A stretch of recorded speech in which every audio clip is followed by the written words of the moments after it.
궁금하지만 공부하기 귀찮은 분들을 위해 대신 공부해 드립니다. 공부왕 이종훈. 오늘도 이종훈 작가와 함께합니다. 어서 오세요. 안녕하세요. 야, 오늘 주제 너무 재밌을 것 같아요. 왜요? 왜냐하면 일상에 가장 친숙한데 네. 솔직히 뭘 제대로 알지 못해요. 이거에 대해서.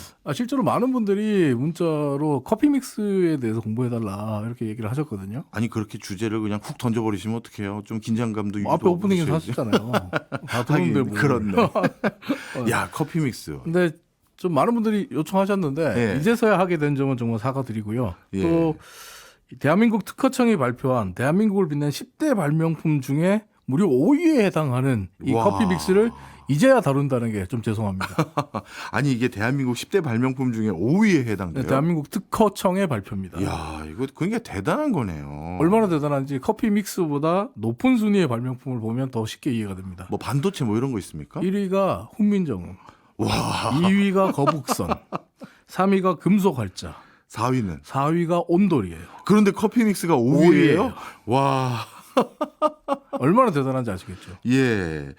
그러면 당연히 이 질문을 안 드릴 수가 없네요. 오늘은 커피 믹스는 언제 누가 처음 만들었습니까? 뭘 오늘입니까? 매번 나시는 아니, 질문이잖아요. 이번에는 진짜 궁금해요. 왜냐하면 훈민정음, 거북선, 금속활자 나름 대충 감은 있는데 네. 근데 커피 믹스는 누가 발명했는지 모르겠네요. 커피 믹스를 처음 발명한 것은 우리나라의 동서식품이라는 네. 회사예요. 지금도 지금도 커피 대명사죠. 믹스의 대명사죠. 근데 이제 커피 믹스를 처음 만들게 된 게 동서식품에 따르면 네. 1976년에 최초로 개발했다 이렇게 이야기를 합니다. 네. 그런데 여기 조금 애매해요. 왜냐하면 커피 믹스를 그때 개발했으면 그때 신문 기사에 예. 커피 믹스가 광고가 있던가 아니면 커피 믹스에 대한 언급이 있던가 해야 되거든요. 근데 제가 좀 찾아보니까 1980년대 초까지 커피 믹스를 다루고 있는 그 어떤 신문 기사도 없고 네. 광고도 없어요. 초창기에는 광고를 안 한 거 아닌가요? 초창기에 광고를 안 했다라고 하면 괜찮죠. 예. 이해할 수 있는데 커피 믹스가 신문 광고 지면에 최초로 등장한 게 1982년이거든요. 네. 1982년에 그것도 단독 광고가 아니라 동서식품이 만들고 있는 커피들의 종류, 그때는 병커피, 네. 병에 이제 커피 가루가 담겨 있는 네. 병커피 종류 그리고 또 프리마 같은 네. 동서식품이 생산하는 제품들을 한꺼번에 소개하는 광고에 한 구석에 네. 끝에서 두 번째에 있어요. 끝에서 두 번째에 이 커피 믹스를 사진을 놓고 이렇게 소개합니다. 등산이나 낚시할 때, 또 야외 활동할 때 간편하게 마실 수 있는 커피 이렇게 네. 소개해요. 이때까지만 해도 뭐 앞서 말씀드린 대로 대한민국에서 커피 하면 병에 담겨 있는 가루 커피가 대세였어요. 그렇죠. 그래서 커피 믹스는 큰 주목을 못 받았고 또 이제 가루 커피 얘기를 좀 하다 보면 이 얘기를 해야 되는데 병에 담긴 이 가루 커피는 인스턴트 커피잖아요. 그렇죠. 근데 대한민국은 그 해방 이후 그리고 또 한국 전쟁 이후에 미군을 통해서 인스턴트 커피가 들어왔단 말이에요. 그래서 네. 인스턴트 커피를 주로 마셨고 인스턴트 커피를 커피라고 얘기해요. 예. 그래서 진짜 커피인 원두 커피를 원두 커피라고 또 구분하죠. 그렇죠. 그렇죠. 그러니까 우리에게 커피는 예. 가루 커피, 인스턴트 커피와 원두 커피 이렇게 인스턴트 나눠지는데. 커피가 원조인 거네요. 그러니까 우리에게 그렇게 돼 있어요. 그렇죠. 예. 근데 원래 이제 커피의 원조는 원두 커피고 예. 또 그래서 원두 커피를 원두 커피라고 부르는 나라는 대한민국밖에 없어요. 다 원두 커피를 커피라고 부르지. 반대로 인스턴트 커피를 커피라고 부르는 나라도 우리밖에 없어요. 그렇네. 호칭이 달라졌어요. 예. 뭐 어쨌든 이래서 커피 믹스에 대한 광고가 좀 본격적으로 나오기 시작한 게 85년경부터더라고요. 예. 근데 이때 광고 보면 낚시할 때 월척과 줄다리기 시합을 할 때 예. 한숨 돌리는 커피 믹스 타임을 가져봅시다. 예. 뭐 이런 내용으로 광고를 해요. 근데 여전히 뭐 야외 활동 때 마시는 커피, 그러니까 주류가 아니었던 거죠. 네. 사실 지금 커피 하면 원두 커피 아니면 커피 믹스 이 두 종류가 대세인데 네. 말씀 쭉 듣고 보니까 90년대 이전까지만 하더라도 우리나라에서 커피 믹스 그다지 많이 안 마셨나 봐요. 많이 안 마셨어요. 어. 저도 이번에 공부하면서 다시 떠올려 보니까 네. 실제로 맞아요. 그랬나?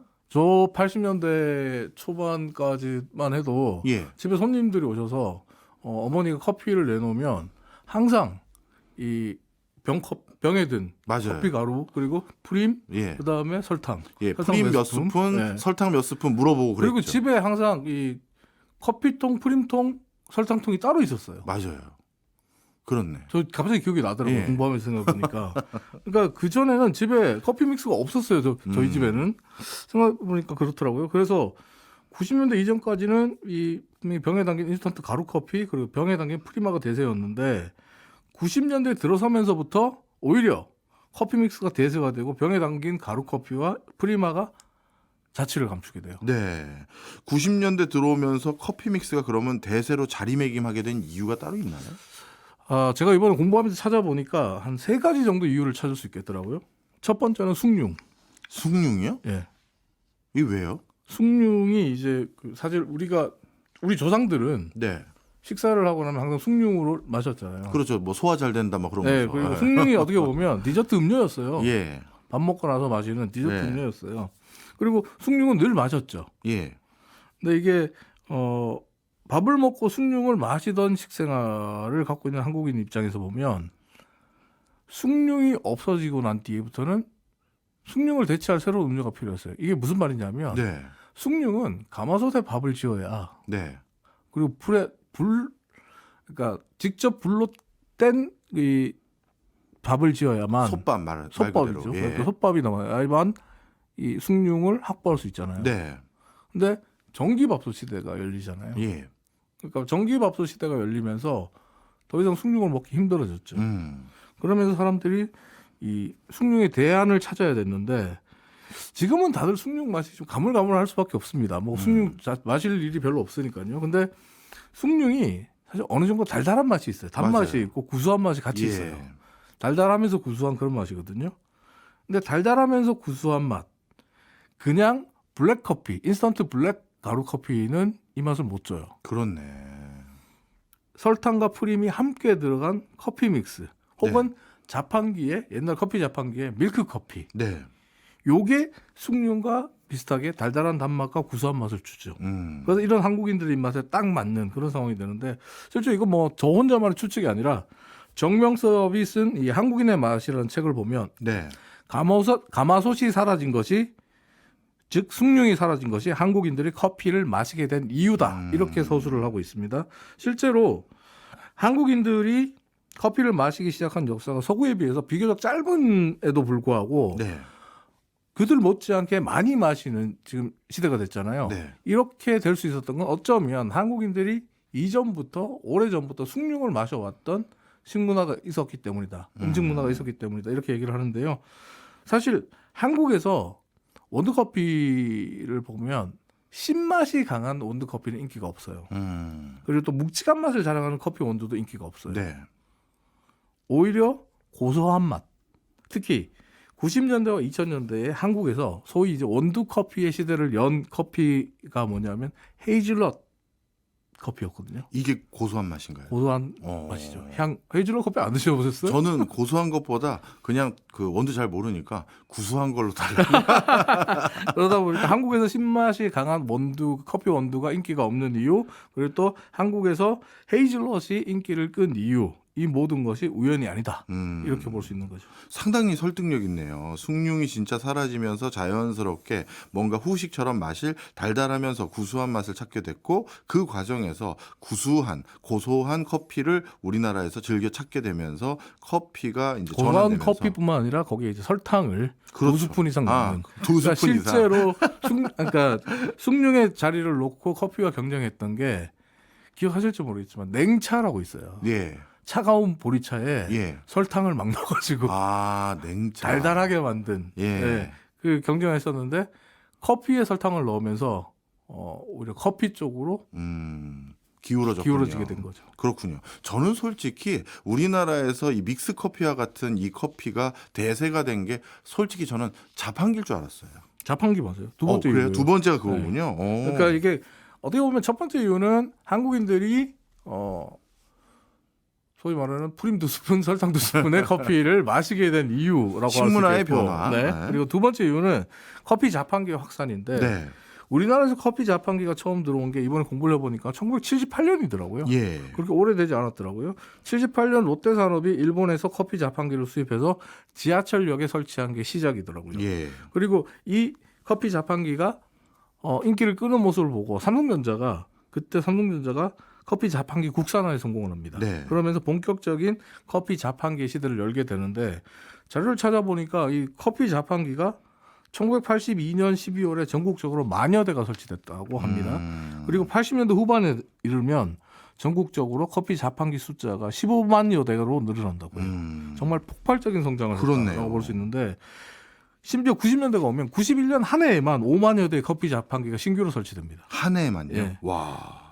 이런 폭발적인 성장세는 90년대 중반까지 쭉 이어지면서 커피 자판기는 8, 90년대 대한민국 어디를 가나 어디에서나 쉽게 볼 수 있고 쉽게 접할 수 있는 접근성이 굉장히 용이해지는 상황이 됐죠. 예. 그러면서 대한민국 직장인들과 대학생들은 아침에 직장에 출근하거나 아니면 학교에 도착해서 100원짜리 동전 하나 들고 커피 자판기 앞에서 커피 뽑아 마시고 네. 또 점심 먹고 나서 혹은 휴식 시간에 누군가와 이야기를 할 때 항상 자판기 커피가 담긴 종이컵을 손에 들고 있는 풍경을 네. 연출하게 된 거죠. 네. 그 시절 보내셨잖아요. 그럼요. 잘 근데 아실 거 아니에요. 솔직히 100원 아니고 저는 50원 때부터. 맞아요. 50원, 100원. 50원을 기억하시는군요. 예, 50원 넣었었고요. 50원, 100원, 150원, 200원 이렇게 올라갔거든요. 예. 모 대학교에서는 이 50원 하던 커피 자판기를 학교에서 100원으로 올린다니까 네. 학교 안에 있는 모든 커피 자판기를 학생에서 부셔버려서 난리가 난 적도 원래 있어요. 그럴 때는 대자보를 써붙이고 항의를 하는데 그렇게 아주 강력하게. 강력하게 항의를 한 거죠.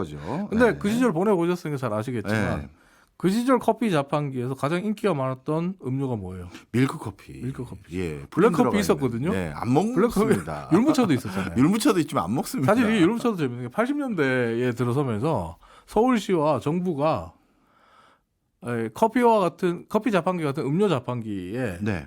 국산차와 네. 외제차의 비율을 1대1로 세라라고 해서 커피, 아. 국산차 이렇게 그랬군요. 그래서 생강차도 있고 그랬구나. 맞아요. 아. 그래서 그렇게 된 거예요. 율무차를 그래서 예. 많이 마실 수 있었던 이유인데 어쨌든 한마디로 그 시절에 대한민국 사람들은 남녀노소 할 거 없이 커피 자판기에서 뽑는 밀크 커피 맛에 길들여지게 된 겁니다. 네.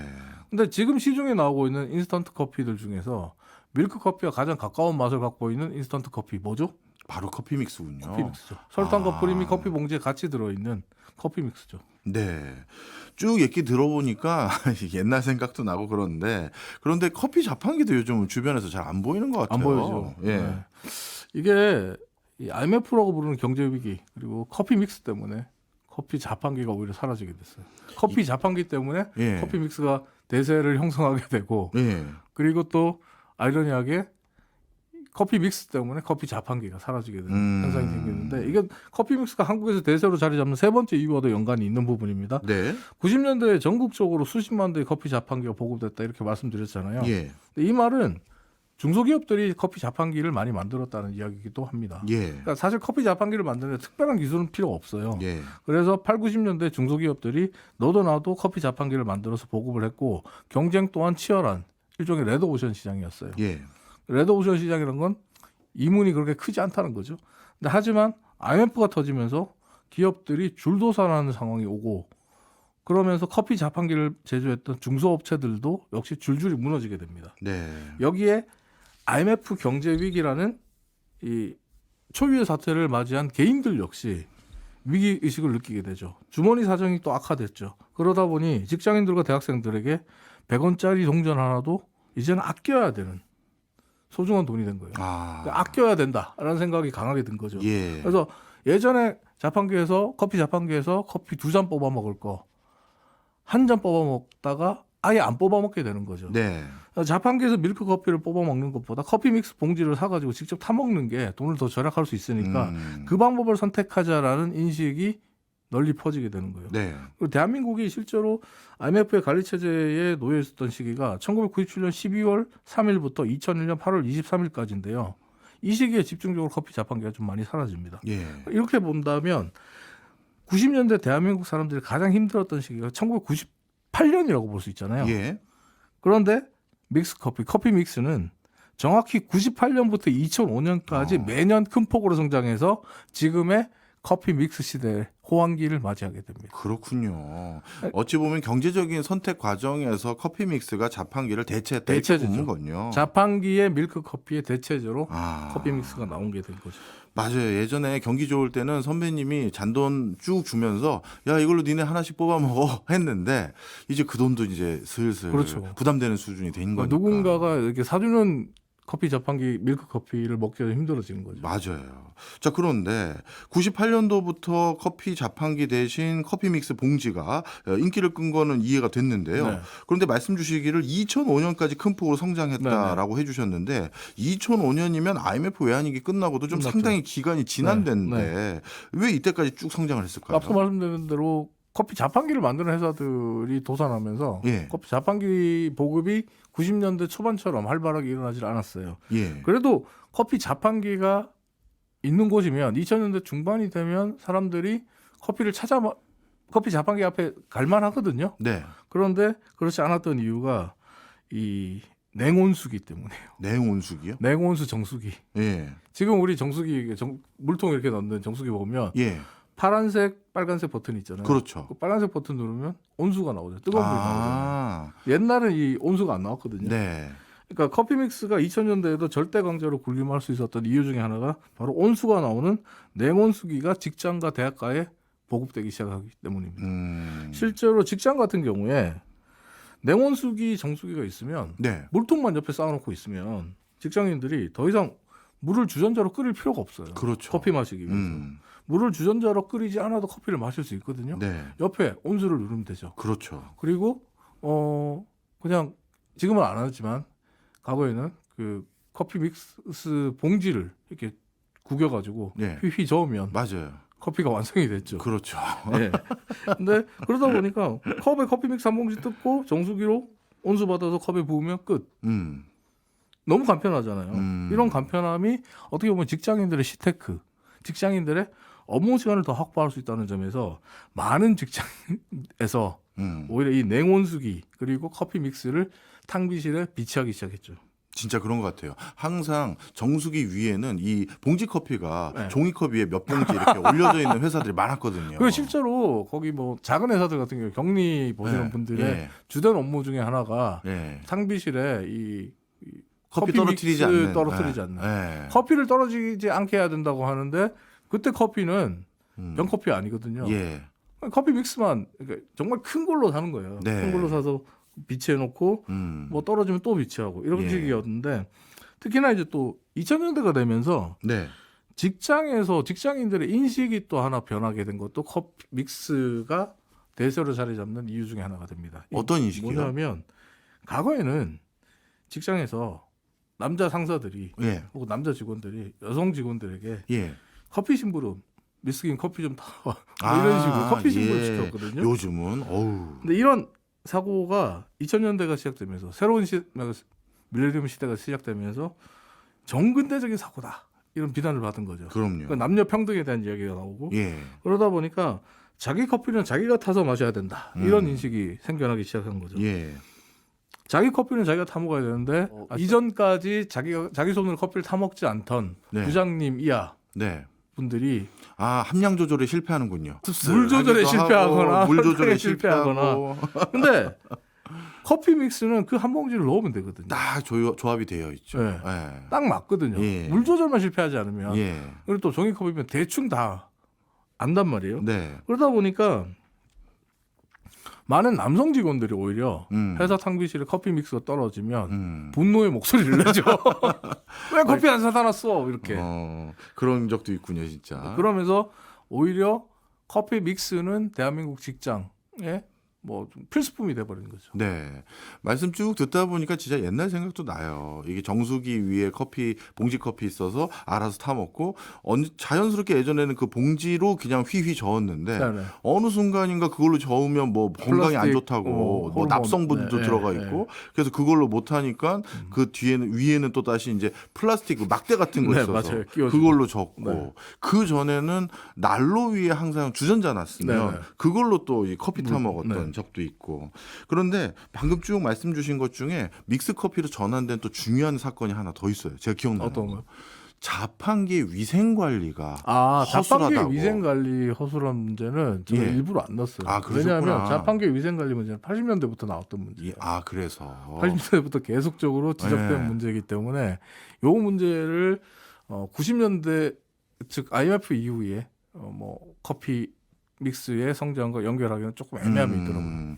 어느 순간 우리도 이제 건강 보건 의식이 높아지다 보니까 저거 좀 뭔가 관리 안 된 거 아니야? 뭐 이런 생각이 있는 것 같아서. 분명히 많은 네. 사람들이 그 생각을 했을 거예요. 많은 분들이 그때 지금 교수님 말씀하신 대로 자판기 위생 문제를 따졌을 거고, 그리고 또 이 가정은 괜찮은데 이 직장에서 병에 든 인스턴트 가루 커피를 타게 되면 네. 같은 숟가락 가지고 그렇죠. 계속 계속 쓰니까. 예. 그러니까 여기에 대해서 위생 문제를 지적하고 커피 믹스로 바꾸자라는 목소리가 있었다는 기록이 있더라고요. 그러니까 분명히 교수님 지적하신 부분도 한 부분이 이유의 한 부분이라고 볼 수 있습니다. 네. 바로 이렇게 시대가 변화되면서 우리나라의 어떻게 보면 커피 문화의 대명사로 자리 잡은 이제 커피 믹스. 당연히 수출도 많이 되겠죠? 아니요. 그래요? 커피 믹스는 우리나라의 수출 주력 상품이 아니에요. 제가 잘안 가끔 돼요. 외국인들 서울역에서 이제 캐리어 들고 이제 본국으로 돌아갈 때 네. 보면 믹스커피 사는 거 사가죠. 같은데. 많이 사가죠. 네. 그리고 뭐 K 컨텐츠 영화나 뭐 K 드라마가 인기를 끌면서 예.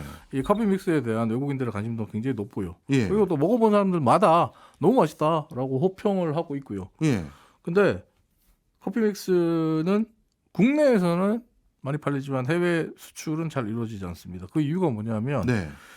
우리나라 커피 믹스 시장의 절대 강자이자 커피 믹스를 최초로 만들어낸 동서식품 때문이에요. 왜요? 동서식품이 우리나라 커피 믹스 시장의 88.8% 장악하고 있거든요. 그렇겠죠. 압도적인 시장 장악을 하고 있는 절대 강자인데 예. 이 동서식품이 커피 믹스를 1년에 해외에 파는 수출액이 얼마냐? 네.